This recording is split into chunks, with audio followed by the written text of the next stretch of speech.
Hello छोट्या दोस्तांनो, मित्रमैत्रिणींनो, पालक आणि शिक्षकांनो, कसे आहात सगळे? मस्त मजेत. आपले आता ऑलमोस्ट सगळे साऊंड्स शिकून झालेत. आपण ब्लेंडिंग शिकलो आहोत. शब्द बघितले, वाक्य बघितले. सगळं ऑलमोस्ट आपलं आता झालेलं आहे. पण आता काय होतं की एवढे सगळे साऊंड्स आहेत, तर ते लक्षात कसे ठेवायचे? त्याची एवढी सगळी कॉम्बिनेशन्स आहेत, ती लक्षात ठेवायला बऱ्याचदा कठीण जातं. आणि खास करून जी थोडीशी मोठी मुलं आहेत, म्हणजे 3री मध्ये 4थी मध्ये, त्यांना प्रश्न पडतो की एखादं लेटर आहे, म्हणजे उदाहरणार्थ ए लेटर आहे, तर त्याचा साऊंड काही ठिकाणी ऍ होतो, काही ठिकाणी ए होतो. तर मग ते कसं आपण ओळखायचं, हो की नाही? मग अशा वेळेला काय आता मी आज आपण करायचं आहे की आतापर्यंत आपण सगळे साऊंड शिकून झालं. मग आता आज आपण काय करणार आहोत की एक लेटर घेऊन त्याच्या सोबत बाकीची लेटर जोडली गेली की त्याचा साऊंड कसा बदलतो, काय साऊंड होतो, हे आता मी आज एकत्रितपणे सांगते व्हिडिओमध्ये. ओके. तर आतापर्यंत आपण वेगवेगळं शिकत आलोय, म्हणजे लेवल वाईज म्हणा किंवा आधी हा साऊंड आधी तो साऊंड. पण आता एक लेटर आणि त्याचे अनेक साऊंड असं या एका व्हिडिओमध्ये आपण बघणार आहोत. त्यामुळे आणखीन व्यवस्थित समजायला मदत होईल. ठीक आहे. व्हिडिओ शेवटपर्यंत नक्की बघा. पटकन सुरू करूयात. आता हे बघा, आता इथे लेटर ए आहे, बरोबर. पण त्याच्या खालच्या बॉक्सेस मध्ये जर तुम्ही बघितलं तर ए लेटर आहे, ए आय आहे, ए डॅश ई आहे आणि ए वाय सुद्धा आहे, बरोबर. तर ए चा साऊंड होतो ऍ. ए आणि आय हे दोन वॉवेल्स एकत्र आले की साऊंड होतो ए. ए आणि ई च्या मध्ये एखादं लेटर आलं की साऊंड होतो ए. आणि ए वाय हे दोन लेटर्स एकत्र आले तरी सुद्धा साऊंड होतो ए.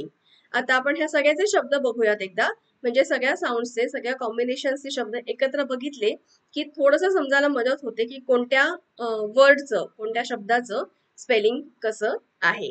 ठीक आहे. तर आता आपण शब्द बघूयात. हे शब्द आता ए साऊंड, ए लेटर आहे, सिंगल लेटर आहे, त्याच्यासोबत दुसरं कोणतंही लेटर जोडलेलं नाही. तर अशा वेळेला ए चा साऊंड होतो ऍ आणि त्याला म्हणतात शॉर्ट वॉवेल साऊंड. ए चा साऊंड ऍ. ओके. जसं PAN प ऍन पॅन, MAN म ऍन मॅन, RAN रॅन रॅन, म ऍड मॅड. ओके. आता जेव्हा ए आणि आय हे दोन्ही लेटर्स एकत्र येतात तेव्हा होतो लॉंग वॉवेल साऊंड, ज्याला म्हणतात ए. त्याचा साऊंड आहे ए. प एन पेन, म एन मेन, र एन रेन आणि म एड मेड. आता ह्याच्यामध्ये थोडंसं तुम्ही आणखीन समजून घेण्यासाठी एक कंपॅरिझन करू शकता की इथे आता समजा पहिला शब्द घेतला तर तिकडे प ऍन पॅन आहे, म्हणजे फक्त एकच लेटर आहे तेव्हा पॅन होतो, आणि आय जोडला की पेन होतो. Man main, ran rain, mad made. असं थोडंसं तुम्ही प्रॅक्टिस केली की ते शब्द तोंडात बसायला, पण त्याचे उच्चार नीट समजायला सुद्धा तुम्हाला नक्की मदत होईल. तर ही प्रॅक्टिस नक्की करून बघा.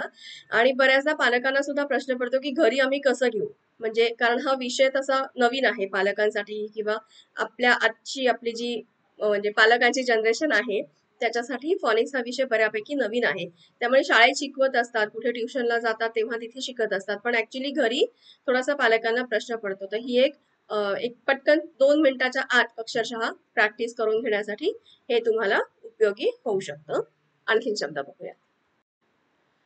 आता ह्या स्लाइड मध्ये काय केलंय की आधीच्या स्लाइड मध्ये आपण बरोबर तेच शब्द होते आणि ऍ आणि ए असं केलं होतं. आता ह्याच्यामध्ये पहिलं लेटर मी सेम ठेवलंय, पण नॉट नेसेसरी की त्याच लेटरचा दुसरा शब्द तयार होईल. जसं ब ऍट अ बॅड, पण ब्र एड अ ब्रेड. जस्ट एक लक्षात ठेवण्यासाठी मी बऱ्याचदा स्टुडंट्सना असंही देते, तर ह्याचा सुद्धा फायदा होतो. पण की पहिलं लेटर एकच आहे पण त्याच्यामध्ये ऍ साऊंड आहे आणि ए साऊंड आहे, तर त्याच्या प्रॅक्टिससाठी हे उपयोगी होऊ शकतं. ऍड फॅड, फ एल फेल, किंवा इथे फ ऍन फॅन सुद्धा घेऊ शकता आणि फ एल फेल.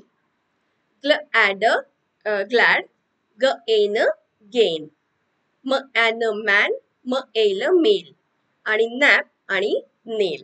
ठीक आहे. शब्द पूर्ण वेगळे आहेत, पण ऍ आणि ए ह्या दोन साऊंड्स मध्ये मुलांचं बराच काळापर्यंत कन्फ्युजन होतं, तेव्हा त्यांना आपण ही अशी रिव्हिजन देऊ शकतो. ठीक आहे. आणखीन शब्द आहेत तेही बघूयात. आता इथे ए डॅश ई म्हणजेच आपला मॅजिक ईचा साऊंड आहे. तर ए आणि ई या दोन लेटर्सच्या मध्ये जर एखादं लेटर आलं तर त्याचा ए आणि ईचा मिळून साऊंड होतो ए.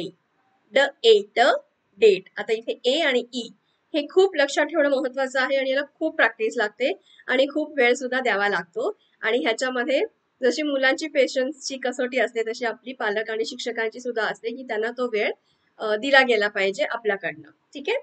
ड ate date, A for safe, ह एट हेट, ट एल टेल, स एम सेम. ओके. सगळ्या शब्दांमध्ये बघू शकता ए आहे आणि शेवटचं लेटर ई आहे. तर त्या ए आणि ई या दोघांचाही मिळून साऊंड होणार ए. ठीक आहे. बऱ्याचदा मुलं ड ॲट ए असं वाचतात.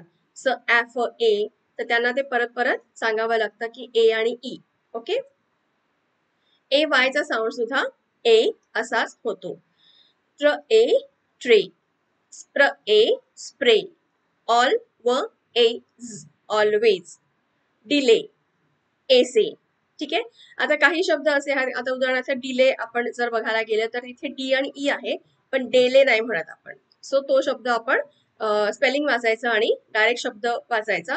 फक्त तिथे ए आणि वाय आहे त्याचा साऊंड तुम्ही लक्षात ठेवला तरी सुद्धा पुरेसं आहे. आणि एसे. ठीक आहे. तर हे होते सगळे असे शब्द. इथे थांबूयात. पुढच्या वेळेला नवीन लेटर्स नवीन साऊंडसह पुन्हा भेटू. Bye bye.